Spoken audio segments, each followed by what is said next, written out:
ಖಂಡಿತ ಯಾವಾಗಲೂ ಸ್ಪೆಷಲ್ಲೇ ಅಭಿಮಾನಿಗಳ ಜೊತೆ ಹುಟ್ಟುಹಬ್ಬ ಆಚರಿಸ್ಕೊಳ್ಳುವಂಥದ್ದು. ಅಂದ್ರೆ ಪ್ರತಿ ವರ್ಷ ಹುಟ್ಟುಹಬ್ಬ ಹತ್ರ ಬರ್ತಾ ಬರ್ತಾ ಕೇಳ್ತಾನೆ ಇರ್ತಾರೆ, ಈ ವರ್ಷ ಸಿಗ್ತೀರಾ, ಈ ವರ್ಷ ಸಿಗ್ತೀರಾ ಅಂತ. ನಾನು ಕಳೆದ 2 ವರ್ಷದಿಂದ ಸಿಗಕ್ಕಾಗಿರ್ಲಿಲ್ಲ ಬೇರೆ ಬೇರೆ ಕಾರಣಗಳಿಗೆ. ಈ ಸರಿ ಬಹಳ ಡಿಮ್ಯಾಂಡ್ ಮಾಡಿದ್ರು ಎಲ್ಲರೂ, ಅವರೇ ಆರ್ಗನೈಸ್ ಕೂಡ ಮಾಡಿದ್ರು ಅಂಡ್ ಬಹಳ ಚೆನ್ನಾಗಿ ಆರ್ಗನೈಸ್ ಮಾಡಿದ್ರು.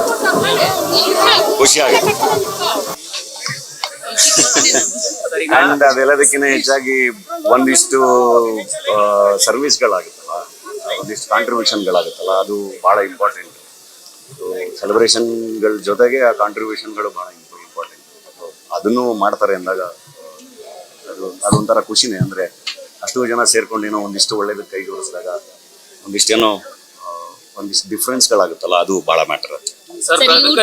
ಒಬ್ಬ ನಟ ಆಗಿ ಸ್ಫೂರ್ತಿ ಆಗೋದಲ್ಲ, ಅವರ ಆಲೋಚನೆಗಳು ಸ್ಫೂರ್ತಿ ಆಗುವಂಥದ್ದು ಕೂಡ ತುಂಬಾ ಇಂಪಾರ್ಟೆಂಟ್ ಅನ್ಸುತ್ತೆ. ನಿಮ್ಮ ಯಾವಾಗ್ಲೂ ಬಡವ್ರ ಮಕ್ಕಳು ಬೆಳಿಬೇಕು ಅನ್ನೋ ಮಾತು ಇದೇ ಇರುತ್ತೆ. ಅದಕ್ಕೆ ಸ್ಫೂರ್ತಿ ಅನ್ನುವಂಥದ್ದು ಒಂದಿಷ್ಟು ಸಾಮಾಜಿಕ ಕಳಕಳಿ ಮಾಡೋದು ಕೆಲಸಗಳಾಗುತ್ತೆ. ಅಲ್ಲ, ಖಂಡಿತ. ಇವಾಗ ಇಲ್ಲಿ ಇಷ್ಟು ಜನ ಯಂಗ್ಸ್ಟರ್ಸ್ ಇವರೆಲ್ಲ ಬಂದಿರಲ್ಲ, ಎಲ್ರು ಬಹಳ ಕಷ್ಟಪಟ್ಟು ಕೆಲಸ ಮಾಡೋವಂಥವ್ರೆ ಬಂದಿರೋದಲ್ವಾ.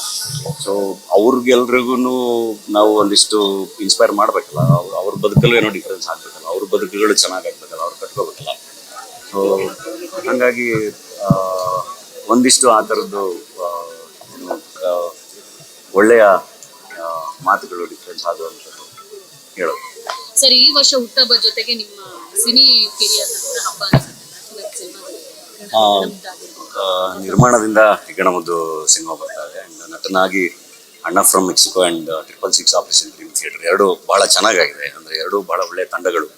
ಒಂದು ನಮ್ಮ ಬಡವರಸ್ಕಲ್ ನಿರ್ದೇಶಕರ ಸಿನಿಮಾ ಶಂಕರ್ ಗುರು ಅವರು ಅಣ್ಣ ಫ್ರಮ್ ಮೆಕ್ಸಿಕೋ, ಸೊ ಒಳ್ಳೆಯ ಮಾಸ್ ಎಂಟರ್ಟೈನರ್. ಅಂಡ್ ಇನ್ನೊಂದು ಕಡೆ ಹೇಮಂತ್ ರಾವ್ ಅವರ ನಿರ್ದೇಶನದ ಸಿನಿಮಾ, ಅದು it's A very unique and ಒಂದು ಬೇರೆ ಥರದ ಸಿನಿಮಾ. ಸೊ ಎರಡು ಒಳ್ಳೆ ಎಂಟರ್ಟೈನರ್ಸ್ ಅಂಡ್ ಜನಕ್ಕೆ ಹೇಳ್ತಿರೋದು ಬರೀ ಅಭಿಮಾನಿಗಳಷ್ಟೇ ಅಲ್ಲ, ಅವರುಗಳನ್ನ ದಾಟಿ ಎಲ್ಲರಿಗೂ ಇಷ್ಟ ಆಗುವಂಥ ಸಿನಿಮಾಗಳೆರಡು. ನಾನು ವೇಟ್ ಮಾಡ್ತಾ ಇದ್ದೀನಿ. ಇದ್ರ ಜೊತೆಗೆ ಟಾಕ್ಸಿಕ್ ಕೂಡ ರಿಲೀಸ್ ಆಗ್ತಾ ಇದೆ ಸರ್. ನೀವೊಬ್ಬ ನಟನಾಗಿ ಯಾವ ರೀತಿ ಅಲ್ಲ, ಬಹಳ ಹೆಮ್ಮೆ ಅನ್ಸುತ್ತೆ. ಟಾಕ್ಸಿಕ್ ಆಗಲಿ, ರಾಮಾಯಣ ಆಗಲಿ, ಅವ್ರು ಹಿಡ್ತಿರೋ ಹೆಜ್ಜೆಗಳು ಬಹಳ ಇನ್ಸ್ಪೈರ್ ಮಾಡ್ತವೆ. ಸೊ ಜಾಗತಿಕ ಮಟ್ಟದಲ್ಲಿ ಅಷ್ಟು ಚೆನ್ನಾಗಿ ಸುದ್ದಿ ಮಾಡ್ತಿರೋದು ಬಹಳ ಖುಷಿ.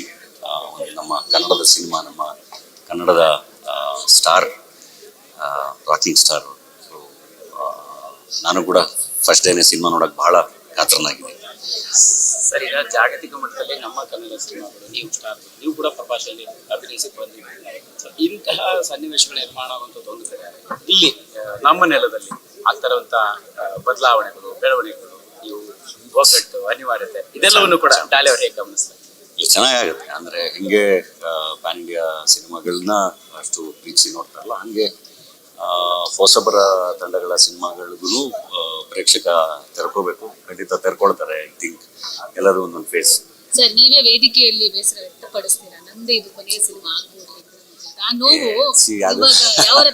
ಏನಾಗೋದು ಗೊತ್ತಾ, ಈಗ ನಾವು ಪರ್ಸನಲ್ ಆಗಿ ಈಗ ನೀವೆಲ್ಲ ಮಾತಾಡ್ಬೇಕಾದ್ರೆ ಹೆಂಗೆ ನಾನು ನಾನಾಗಿರ್ತೀನಲ್ಲ, ಹಂಗೆ ಮೋಸ್ಟ್ಲಿ ನೀವು ಮಾತಾಡಿಸ್ಬೇಕಾದ್ರೂ ನಾನು ನಾನಾಗಿರ್ತೀನಿ. ಸೊ ಕೆಲವೊಂದು ಸರಿ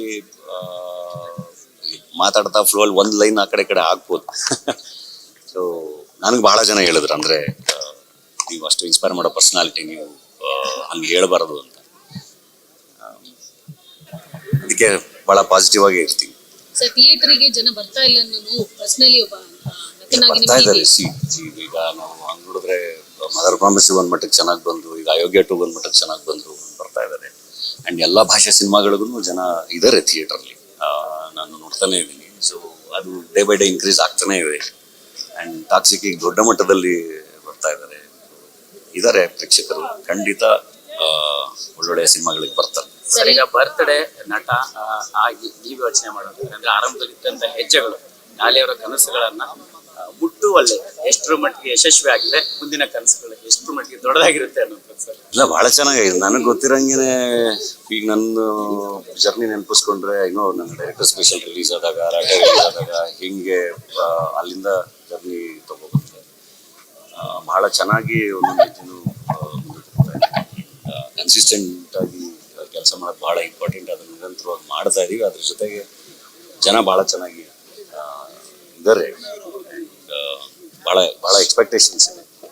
ಸೊ ಕೆಲಸ ಮಾಡ್ತಾ ಇದೀವಿ. ಸರಿ, ಇವತ್ತು ಇದನ್ನ ಮಧ್ಯಾಹ್ನ 1:30ಕ್ಕೆ ಶಿವಣ್ಣವರು ಸಿಎಂ ಡಿ.ಕೆ ಶಿವಕುಮಾರ್ ಭೇಟಿ ಆಗ್ತಿದ್ದಾರೆ. ಅಂದ್ರೆ ಚಿತ್ರರಂಗದ ಆಗು ಹೋಗುಗಳ ಬಗ್ಗೆ ಮಾತಾಡ್ತಿದ್ದಾರೆ. ಸೊ ಪ್ರತಿಪಕ್ಷ ರೀತಿ ಮೀಟಿಂಗ್ ಆಗ್ತಿರುತ್ತೆ.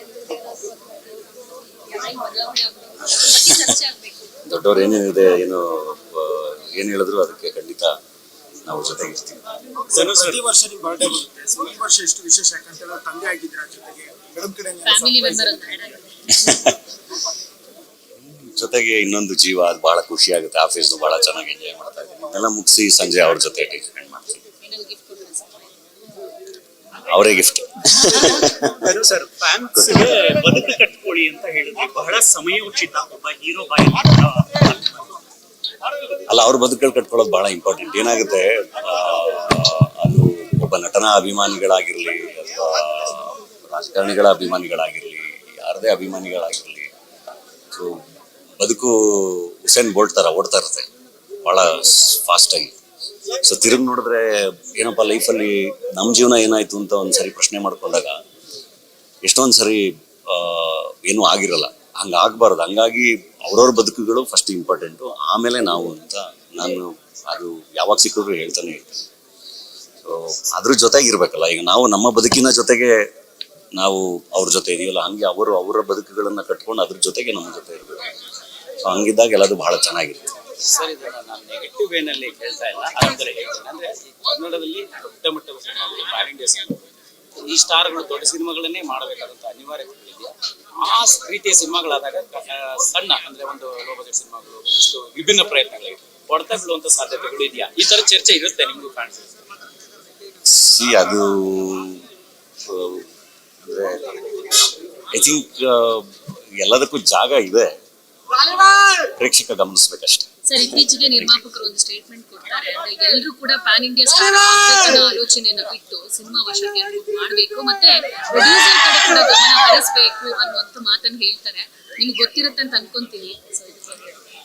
ನಾವು ಮಾಡ್ತಾ ಇದಾರಲ್ಲ ಎಲ್ಲರೂ ಎಲ್ಲಿ ಪ್ಯಾನ್ ಇಂಡಿಯಾ ಸಿನಿಮಾ ಮಾಡ್ತಾ ಇದಾರೆ, ಎಲ್ಲ ಮಾಡ್ತಾ ಇದೀವಲ್ಲ. ಈಗ ಅಣ್ಣ ಫ್ರಮ್ ಮೆಕ್ಸಿಕೋ ಕನ್ನಡ ಸಿನಿಮಾ, 666 ಎಲ್ಲ ಭಾಷೆಗಳಿಗೂ ನಾವು ಪೊಸಿಷನಿಂಗ್ ಮಾಡ್ತಾ ಇದೀವಿ. ಸೊ ಒಂದೊಂದು ಸಿನಿಮಾ ಒಂದೊಂದು ಥರ. ಆ್ಯಂಡ್ ಐ ಥಿಂಕ್ ಎಲ್ರಿಗೂ ಅವ್ರವ್ರದ್ದೇ ಜರ್ನಿ ಇರುತ್ತೆ. ಅದನ್ನ ಆನೆಸ್ಟ್ ಆಗಿ ಮಾಡ್ಕೊಂಡು ಹೋದ್ರೆ I think everything will change.